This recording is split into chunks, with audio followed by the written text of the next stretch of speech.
Hi everyone, it's Donnie Lowy at closeoutexplosion.com. I hope you're having an amazing day today. Today I'd like to give you some tips on how to negotiate when you're buying wholesale merchandise.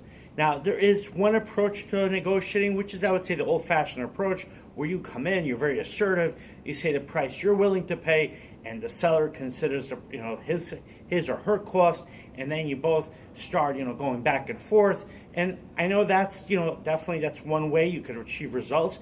But the challenge with that is that, first of all, the egos get involved very quickly, right? If I try to negotiate with someone, and then it might not be any more the numbers, right? They're going to say, hey, why should I give this person, the price they want? Why should they win? And then I might feel the same way, and I might say, hey, why should I let the other person win? And as we know in life, when egos get involved, nothing good comes out of it.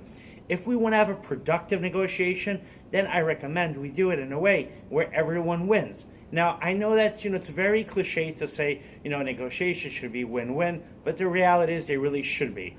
But the key is, if you want it to be more than a cliche, you have to think about what really means win-win. And win-win really means that both parties come out ahead, that they both gain something. So the question is, how do you ensure that both parties can gain? So the first thing you need to do is, you need to know for yourself, before you start negotiating, what is it really that you need in order for you to win?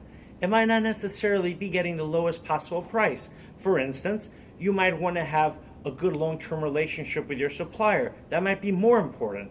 Or it might be more important for you to lock in a price so you could base your sales price based on that price. Meaning, it might be more important for you to get a discount, but not to pay the possible lowest price and then find out later that the price gets raised again, you have to negotiate another time. But instead, it might be better for you to have one price that you're always going to pay.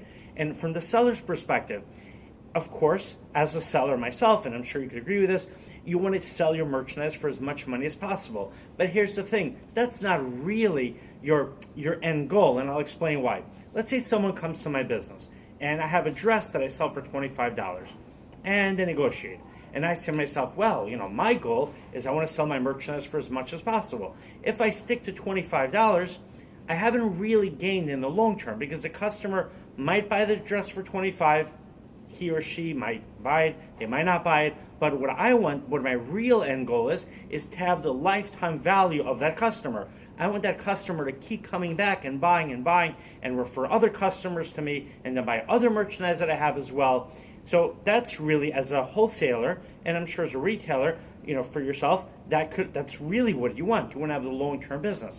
So here's what I'm really getting to. Whenever you enter any type of negotiating session, whether you're a wholesaler or a retailer, or whether you're a service provider, you always want to make sure to know what is it, first of all, that you need out of the situation, what is it that you really need, and if you're in business for the long term, what is it that you need for the long term, and then you want to try to understand what the other person on the other side of your negotiation, what is it that they really need. And how do you determine that? Just ask them straight out.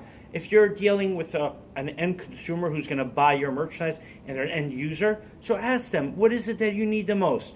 If they say to you, well, it's not that you'd be surprised. What I was going to say is, you might discover, as I've discovered, that it's not always the price. They might say to you, well, the reason I'm negotiating on that specific dress is because I'm really not excited about it. But if you had a beautiful, red evening dress, I would be willing to pay the full price for it.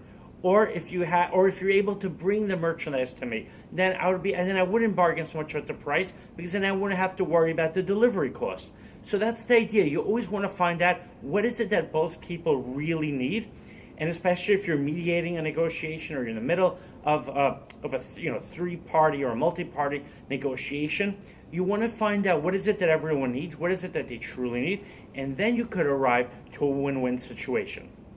And the same is true, believe me, I've sold many different types of wholesale products, and that's what I have seen. And I've seen many types of situations, whether I was selling at a flea market, whether I was going and selling store to store, whether it's online sales, whether it's exporting, whether it's buying from wholesalers, whether it's buying out entire stores of merchandise.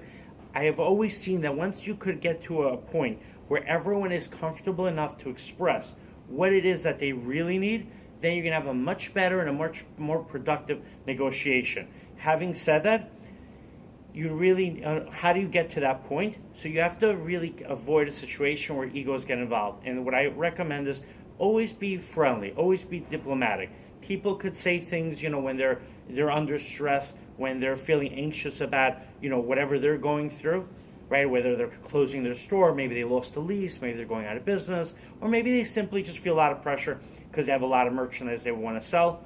Whatever it is, be understanding, because it's happened to me where I have sometimes, felt anxious, and then later on I said to myself, you know what, let me reach out to that person, explain to them that it wasn't them, I'm happy to do business with them, and it's happened the other way around where I'm dealing with someone and they're kind of being very assertive towards me, and I take a step back and I say, look, you know what, is everything all right, everything okay? And then we just talk, right, and we put business on pause for a second, get to know each other as two human beings, and that's the way it should always be.